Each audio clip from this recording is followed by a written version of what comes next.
Les États-Unis ont un problème qui pèse 38 000 milliards de dollars, leur dette. Mais comme dans tous les pays avec une dette importante, le vrai sujet, ce sont les dépenses du gouvernement. Comme je l'ai déjà dit, gardez l'œil sur une chose et une chose seulement. Combien le gouvernement dépense. Parce que c'est la vraie taxe. Tout budget est équilibré. Il n'existe pas de budget fédéral non équilibré. Vous payez pour ça. Si vous ne le faites pas sous forme d'une taxe explicite, vous le payez indirectement sous la forme d'inflation ou d'emprunt. Comme Milton Friedman le disait déjà très justement il y a quelques décennies, un budget est toujours équilibré. Lorsqu'il manque des impôts, il sera équilibré par la dette et l'inflation, mais cela signifie que c'est toujours le peuple qui paiera en bout de compte. Maintenant, en regardant comment les USA ont réussi à faire financer leur déficit par le monde grâce aux accords de Bretton Woods en 1944, on peut voir un chemin pour les USA ou la Chine afin de rejouer le coup de Bretton Woods, disons-le comme ça, en prenant en compte leur ascendant en matière d'énergie, d'intelligence artificielle et aussi sur Bitcoin ou sur l'or. Alors que s'est-il vraiment passé à Bretton Woods en 1944 au sortir de la guerre ? La partie que tout le monde connaît, c'est que les USA avaient 70% de l'or mondial dans leur coffre et qu'ils ont obtenu, grâce à leur rôle dans la résolution de la Deuxième Guerre mondiale, à imposer le dollar comme une monnaie de réserve internationale adossée à leur stock d'or. Le dollar était donc réputé as good as gold, aussi bon que de l'or, jusqu'en 1961 où Nixon mettra fin à ses accords de Bretton Woods. Ok, ça c'est la partie bien connue. Cette partie de l'histoire laisse imaginer que les USA avaient une bonne santé financière dans les années 40. Pourtant, saviez-vous qu'avant Bretton Woods, les USA avaient une dette et un déficit explosifs ? Suite à la crise de 1929, la dette des USA est passée de 16% du PIB à 40% en 1933, puis 50% en 1939. Alors cela peut sembler raisonnable aujourd'hui car de nombreux pays occidentaux sont largement au-dessus de 100%, mais pour l'époque, c'était des montants records car la structure de l'impôt n'était pas du tout la même. En 1935, les recettes fédérales, l'impôt capté par l'État, pour le dire simplement, représentaient 5% du PIB, alors qu'aujourd'hui on parle plutôt de 17% du PIB. Donc si on veut rapporter grossièrement les choses à leur contexte en faisant un ratio à la louche, financer 40% de dette avec 5% de recettes fiscales peut être comparé à financer dans les 140% d'endettement avec 17% de recettes fiscales aujourd'hui. Donc, dans les ordres de grandeur, on peut dire que les USA de 1935 étaient dans une panade bien plus grande qu'aujourd'hui. Quant au déficit, il était de 15% en 1935, soit bien plus élevé qu'aujourd'hui. Ce seuil en ordre de grandeur a été atteint ponctuellement lors de la crise des mesures anti-Covid et aujourd'hui, on est à quelque chose de l'ordre de 6% aux États-Unis. Et je le rappelle, les recettes fiscales étaient bien plus petites, donc la situation de l'époque était bien plus critique, d'autant que la Banque centrale américaine, la Fed, avait un contrôle sur les taux d'intérêt et un pouvoir au sens large bien moindre qu'aujourd'hui, ce qui n'a pas manqué de poser certains problèmes. Et pourtant, la Deuxième Guerre mondiale, qui est un événement destructeur de valeurs majeures, les a remis en selle. Notons bien que les guerres, d'ailleurs, d'un point de vue de création de richesse globale, sont les seuls événements qui rendent un pays réellement plus pauvre. Regardez, sur ce graphique qui montre l'évolution d'un portefeuille de Brown pour la France, à savoir un mixte à part égale des 4 actifs fondamentaux de l'économie, l'or, les actions, le cash et les obligations, seules les 2 guerres mondiales ont détruit de la richesse globalement en France sur une période de près de 200 ans. Oui, même les crises financières, les cracks, les défauts sur la dette et j'en passe, en soi, ne suffisent pas à détruire de la valeur globalement, car en réalité, il s'agit surtout de transfert de richesse d'une partie de la population à une autre. Par contre, dans le cas des guerres sur son sol, on parle bien évidemment de vie perdue, et chez les jeunes en plus, et de destruction matérielle de capital productif. Alors certes, les USA n'ont pas eu la Deuxième Guerre mondiale sur leur sol, mis à part l'épisode de Pearl Harbor. Pour autant, si on voit les choses de façon cynique, ils se sont quand même retrouvés avec des partenaires ruinés, les pays européens. La situation n'était donc pas si évidente que cela. Comme on le dit, c'est toujours plus simple de juger a posteriori une fois que le match a été joué. Eh bien, pour en revenir aux USA, voilà comment le virage s'est produit. Le plan dans les années 30 pour sortir de l'ornière était de financer des travaux publics et des transferts sociaux, ce qui a causé une récession dans la dépression. Les USA ont également confisqué l'or des Américains en 1933 avec le fameux Executive Order 6102. Roosevelt demande à tous les Américains de rapporter leur or à la banque pour un prix de $20 l'once. Bon, aujourd'hui, on sait que seul l'or des banques a été confisqué de façon efficace et que ceux qui possédaient leur or dans leur jardin au pied du Grand Chêne ont préféré le garder. Bref, les USA confisquent l'or à 20 $ l'once et réévaluent l'once à 35 $ juste derrière en 1934 avec le Gold Reserve Act pour faire une grosse plus-value sur leur stock d'or, ce qui revenait à dévaluer le dollar. Ensuite, l'or a afflué du monde entier vers les USA lors de la guerre de deux façons différentes. La première, ce sont les règlements pour les achats d'armes, de pétrole et de nourriture. Évidemment, quand l'Europe se fait littéralement découper, vous demandez de l'or en paiement et pas des francs français ou de la lire italienne. Ensuite, l'or est également venu trouver refuge dans les coffres des USA pour échapper au risque de se le faire piquer. Mais il ne faudrait pas non plus oublier le rôle de la dette dans le plan américain. Si l'or est arrivé par la puissance militaire et législative aux USA, l'oncle Sam s'est également très fortement endetté à partir de 1940 pour construire des usines, et notamment d'armement, qui ont été recyclées ensuite, qui ont été la base de l'appareil industriel très puissant qui a permis aux USA de dominer le monde d'après-guerre. Rendez-vous compte que les USA disposaient en 1945 de 50% de la capacité industrielle mondiale. C'est pas une paille. Or, on peut voir une énorme différence entre la dette des années 30 et la dette des années 40 à 45. La première servait essentiellement à financer des transferts sociaux pour tenter en vain de limiter la casse sociale. C'était donc une dette de consommation ou de transfert, comme vous voulez, ce qui est le cas de beaucoup de pays occidentaux aujourd'hui, notons-le à part, et les États-Unis notamment. La seconde type de dette était une dette d'investissement au débouché certain, car la guerre a créé une demande très objective. Il n'y avait donc pas de risque sur ces investissements industriels. Cela marque une grosse différence avec les tentatives d'État qui se voudraient stratèges et qui ne manquent pas d'investir dans les mauvais secteurs, car savoir où va la valeur reste quelque chose de très risqué et compliqué. Il faut donc des entrepreneurs qui fassent des tentatives et qui soient soumis à l'épreuve de la faillite pour qu'on puisse trier ceux qui avaient raison de ceux qui se sont trompés. Ensuite, fort de ces avantages, les USA ont gardé leur or, ainsi que ceux de leurs alliés, leur appareil industriel qui a relancé la machine économique à plein tube, et ils ont imposé au monde leur dollar adossé à l'or. Jusque-là, l'histoire est belle, mais en réalité, la dette et les déficits américains ont également été écrasés par l'augmentation de la fiscalité. Après-guerre, l'impôt sur le revenu est une curiosité bizarre. En 1935, seulement 5% des travailleurs payaient l'impôt sur le revenu, et ce taux passera à 75% avec la Victory Tax de 1942. Forcément, ça a aidé. Bien, maintenant que vous avez tout ça en tête, comment les USA pourraient refaire le coup de Bretton Woods, appelons-le comme ça, pour effacer la dette et les déficits tout en reprenant un leadership monstrueux sur le monde? Alors oui, à partir de là, on entre dans l'économie fiction et on regardera aussi comment la Chine pourrait s'en sortir. Nous l'avons maintenant compris, le problème de la dette est avant tout un problème de déficit. La bonne nouvelle, c'est qu'un déficit s'exprime dans une monnaie, en l'occurrence le dollar pour les USA. La mauvaise nouvelle, c'est qu'en tuant la monnaie, on tue la dette, certes, mais cela ne résout pas le problème de déficit qui est un problème de flux. Sur le point du déficit, on comprend maintenant que la stratégie de Bretton Woods a permis d'imprimer un leadership mondial sur l'économie et la monnaie, mais n'a pas résolu le problème du déficit qui a été reporté à plus tard en augmentant les impôts car c'était possible à l'époque. Or, deuxième point, ce qui était possible en 1945 en termes de hausse d'impôts n'est plus possible aujourd'hui car on se retrouve avec un poids de l'État dans le PIB qui a explosé et augmenter les impôts n'est pas quelque chose que l'on peut faire indéfiniment sans conséquence. Donc, avant de regarder le nouveau coup de Bretton Woods possible qui sera basé sur un couple nouvel or plus nouvelle industrie dominante, il faut parler de l'éléphant dans la pièce, le déficit. Alors aujourd'hui, les USA ont adressé le problème des déficits commerciaux et même de ce côté-là, il faut encore rester prudent pour vérifier si la stratégie va être durable dans le temps. Nous verrons bien car il y a deux futurs possibles. Le premier, c'est que les USA attirent sur leur sol de nouvelles industries qui veulent échapper aux droits de douane. C'est le cas sympathique. Le deuxième cas, c'est que les droits de douane s'assèchent et que les pays étrangers se détournent progressivement des USA, doucement mais sûrement.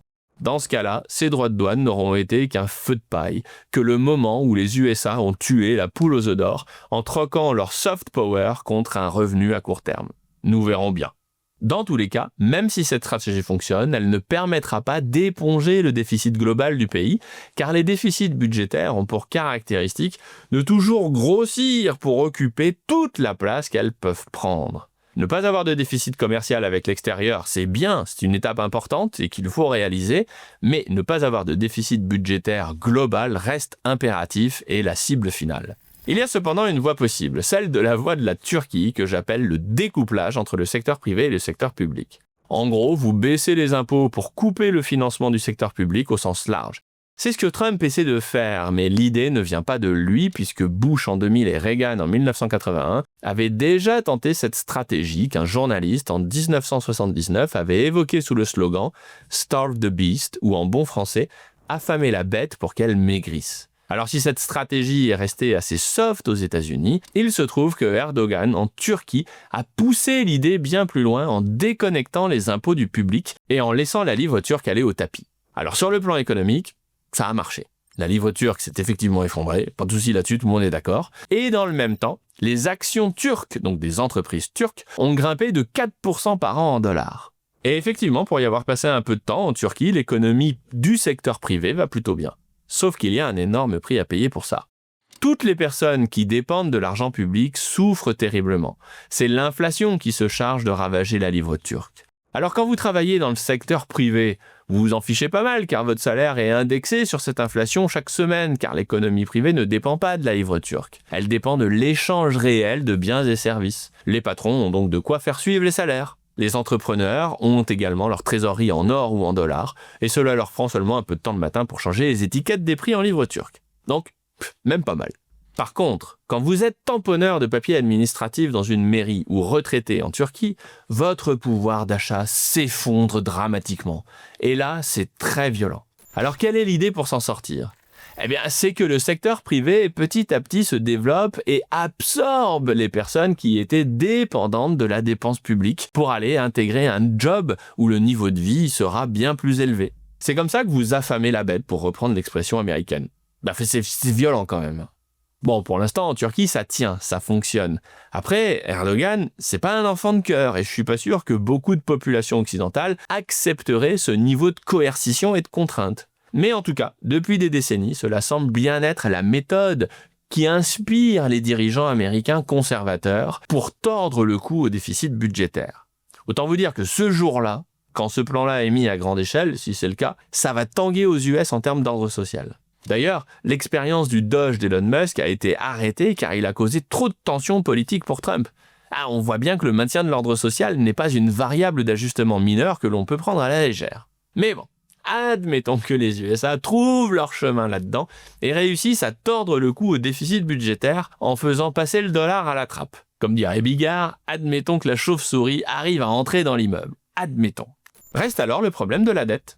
Comme on l'a vu pour Bretton Woods, pour reposer un pays au centre de la partie, en marginalisant sa dette, il faut un appareil industriel dominant et une monnaie de réserve de valeur qui capitalise énormément de confiance pour asseoir un système financier qui vous permet de développer votre propre appareil industriel. Comme l'a si bien dit Elon Musk, le système économique, c'est la machine qui produit la richesse. Et le système financier, c'est le logiciel qui permet de le piloter. Alors en termes d'appareil industriel, l'avantage aujourd'hui est à la Chine, car elle a parfaitement intégré une forme de capitalisme à la chinoise, donc pas de problème pour que l'innovation se produise en Chine. D'ailleurs, on constate objectivement ce développement de l'innovation depuis des années, et par conséquent, la performance entre les USA et la Chine devrait se jouer sur les quantités. Mais les quantités de quoi ? Eh bien tout d'abord les quantités de matières premières et d'énergie que chaque pays peut capter, mais aussi sur les quantités d'ingénieurs que chaque pays peut produire. Et là, pour les USA, ça devient nettement moins drôle car la Chine produit 1,5 million d'ingénieurs par an, tandis que les USA sont à 400 000. Alors forcément, ça pique. Par contre, la partie n'est peut-être pas forcément jouée d'avance, car les USA ont pour eux deux choses. Tout d'abord, en termes d'énergie, ils ont une autosuffisance et ils ont déjà commencé à intégrer les avantages de la flexibilité des industries de l'IA et du minage de Bitcoin pour flexibiliser leur réseau. En d'autres termes, cela permet d'augmenter les facteurs de charge et de faire baisser les prix de l'électricité aux États-Unis. Et concernant les développements de l'IA, les USA et la Chine sont les deux moteurs du monde. Les chiffres nous laissent penser que les USA dominent très largement le monde, mais je n'arrive pas à m'enlever cette idée de la tête que la Chine ne nous dit pas tout. Et là, il faut être clair. Un pays qui veut effacer sa dette devra s'appuyer sur l'industrie de l'IA et des data centers. Je ne vois pas quel autre secteur aurait assez de levier pour produire des gains de productivité massifs pour renverser la donne. Donc, en Chine et aux États-Unis, on a un couple énergie plus high performance computing qui se met en place. Enfin, sur la masse d'ingénieurs, l'IA pourrait bien faire basculer les choses. Et oui, et peut-être qu'on commence déjà à le voir aujourd'hui quand on regarde la croissance des États-Unis au dernier trimestre 2025. On observe un bond dans les gains de productivité gigantesques et donc un bond de la croissance incroyable à 4,5% annualisé, ce qui est énorme et que l'on a du mal à expliquer autrement que par l'infusion des technologies de l'IA dans le tissu économique. Ça reste à confirmer, mais ce serait un sacré changement. Et cerise sur le gâteau, il se pourrait bien que cette croissance se fasse sans recours proportionnel à l'emploi, car l'IA pourrait réaliser un découplage entre emploi et croissance. Alors si ça se confirme, en termes d'ordre social, ça va vraiment poser quelques très gros problèmes. Mais en même temps, à l'échelle du pays, c'est peut-être ce qui pourrait sauver les marrons du feu pour les États-Unis d'Amérique, en termes d'écart de production d'ingénieurs par an avec la Chine. C'est vraiment une chose à surveiller comme du tapioca, cette affaire. Alors admettons que notre chauve-souris arrive au premier étage car nous avons résolu le problème du déficit budgétaire et que nous avons une industrie dominante et performante qui se forme autour du secteur de l'IA et de l'énergie. Admettons. Reste le problème de la monnaie, car sans monnaie, pas de capitaux, et sans capitaux, pas de secteur industriel dominant. De plus, comme dans notre scénario, on a tué le dollar pour résorber le déficit budgétaire, c'est pas évident du tout cette affaire. Alors pas le choix. Il faut ancrer la confiance dans un nouvel actif de réserve. Et là, on a deux écoles. On a l'école chinoise qui a le vent en poupe depuis une bonne année, c'est de remettre l'or au centre de la partie. Les Chinois accumulent de l'or à tour de bras et le plus discrètement possible, et on se doute bien que ce n'est pas pour se le mettre sur le bras. À un moment, tout le monde s'attend à ce que les Chinois arrivent avec une sorte de Bretton Woods asiatique ou quelque chose du style. Et puis, il y a l'école américaine. Là, en termes d'or, on n'est pas super bien positionné, car si la rumeur en Chine est très fortement orientée vers une accumulation massive d'or, les rumeurs en la matière sont tout à fait inverses aux États-Unis. D'ailleurs, pour la petite histoire, je me souviens que Trump a voulu rendre un audit public des stocks d'or américains au début de son mandat. Je me souviens bien qu'il ait pris l'avion pour aller les visiter, et que depuis, on n'en a plus entendu parler. Vous en penserez ce que vous voudrez, et moi aussi. Par contre, même si ce n'est pas aussi clair que la stratégie chinoise avec l'or, il semble bien que les USA se dirigent vers une stratégie Bitcoin. Fondamentalement, les USA ont déjà acté que tout Bitcoin sur lequel ils mettent la main ne ressortira pas de leur coffre. Ils seront stockés indéfiniment. Ils ont même passé une loi, le Bitcoin Act, élaborée par Cynthia Lummis, qui a été lancée en 2024, dont l'objectif est que les USA disposent de 1 million de Bitcoin d'ici 5 ans. Alors la loi n'est pas encore passée. Mais la partie exécutive a été signée par Trump dans un executive order en mars 2025. Donc bon, on est un peu au milieu du gué. De plus, l'administration américaine a déclaré qu'elle ne ferait pas de dépenses, pas de dettes pour acheter ces bitcoins, car cette réserve serait alimentée par les saisies, qu'elles soient criminelles et autres saisies diverses et variées. Vous comprenez maintenant pourquoi il y a une rumeur sur des bitcoins vénézuéliens qui passeraient aux États-Unis. Bref. Et éventuellement par l'acquisition sur le marché de Bitcoin grâce à des plus-values qui seraient réalisées sur les stocks d'or américains. Alors là, effectivement, cette année, en termes de plus-value sur l'or, ça devrait être pas mal. Donc bon, tout ça, à ce stade, reste assez flou, mais les USA possèdent quand même déjà près de 1% de la quantité totale de Bitcoin, parce qu'ils ont 200 000 Bitcoins qu'ils ont attrapés à gauche à droite, comme dans le cas de l'affaire Silk Road. Alors ce flou ne me surprend pas des masses, car les Américains ne sont pas des grands théoriciens ou des grands planificateurs, ce sont des grands pragmaticiens. Oui, je sais, ce mot pragmaticien n'existe pas, mais il veut bien dire ce qu'il veut dire. Les USA font des trucs. Et puis, par essai et erreur, ils gardent ce qui fonctionne, et d'ailleurs, ils expliquent après coup que c'était prévu, et ensuite, ils mettent aux oubliettes tout ce qui n'a pas marché, et vous diront après coup qu'ils n'y ont jamais pensé. Donc des pragmaticiens. Et ne rigolez pas, ça marche super bien en réalité, même si ça peut donner une apparence plutôt chaotique vue de l'extérieur. Alors dans ma tête, je ne peux m'empêcher de rapprocher ce Bitcoin Act avec le Gold Reserve Act de 1934 qui a sacralisé l'or dans les coffres américains pour stabiliser le dollar et financer le New Deal. Sauf qu'aujourd'hui, on ne parle pas du New Deal de Roosevelt, mais de l'accompagnement du développement du secteur de l'IA à terme. Alors oui, à l'échelle du gouvernement, c'est un peu fait à l'instinct, dirons-nous. Mais cet instinct ne vient pas de nulle part. Il vient d'entreprises américaines qui balisent la route comme les mineurs de Bitcoin ou encore de ce que l'on appelle les Bitcoin Treasury Companies, comme la société Strategy de Michael Saylor, qui sont en train de bâtir toute une infrastructure de ce qu'ils appellent le crédit digital. Alors de quoi parle-t-on encore une fois? Eh bien de refaire des sociétés de réserve d'actifs de confiance pour émettre de la monnaie en contrepartie. On prend les mêmes et on recommence. Ce que fait Saylor aujourd'hui, c'est d'acheter des bitcoins pour les enterrer dans son bilan et émettre des actions préférentielles comme le STRC, le Stretch, qui est en réalité une obligation perpétuelle avec un rendement variable et une valeur nominale à peu près fixe. Quand vous achetez du Stretch, vous donnez $100 à tonton Michael qui vous envoie en échange un rendement mensuel de 11% annualisé. Et lorsque vous voulez revoir vos $100, vous revendez vos Stretch sur le marché secondaire, en bourse quoi. Alors, c'est tout nouveau. Ça vient de sortir, comme on dit, car le bazar n'a que 6 mois d'existence. Mais les volumes augmentent, la volatilité diminue, etc. Donc tout cela est très prometteur. Ensuite, nous voyons également tonton Saylor courir les grandes banques américaines comme JP Morgan pour leur expliquer qu'il a besoin de partenaires pour émettre un stablecoin en dollars. Oui, il veut faire des dollars capables de voyager à la vitesse de la blockchain, qui vous rapportent également 8% par an et qui sont backés par une immense réserve de Bitcoin avec une volatilité proche de 0 pour le stablecoin.